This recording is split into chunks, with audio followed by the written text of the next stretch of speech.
Welcome to Session 39 of Grade 11 Advanced Algebra and Precalculus.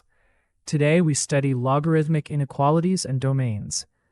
The focus is to solve logarithmic inequalities while protecting domain restrictions. By the end, you should be able to do these three things. 1. Start every logarithmic inequality with the domain. 2. Preserve inequality direction for bases greater than 1. 3. Reverse inequality direction for bases between 0 and 1. A logarithm inequality begins with domain. You cannot compare logarithms until the expressions inside them are positive. If the base is greater than 1, the log function is increasing and the inequality direction is preserved.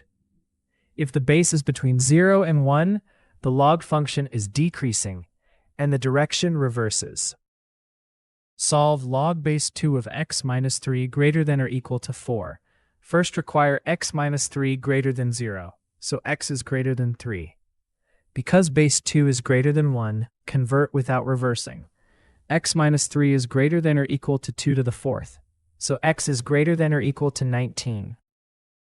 For log base 1/2 of x greater than 3, the base is between 0 and 1, so the logarithm is decreasing. The inequality reverses when converting. X is less than 1/2 cubed, or 1/8.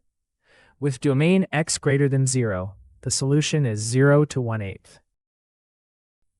Your turn. What domain restriction comes from log x plus 4? Pause the video and solve it. Here's the solution. Work line by line, then check the final answer against the original question. After the video, complete these three tasks. Copy the model from the lesson, solve each one fresh, and write one error log sentence about the mistake you are most likely to make. Let's recap. Logarithmic inequalities begin with domain restrictions. Bases greater than 1 preserve inequality direction.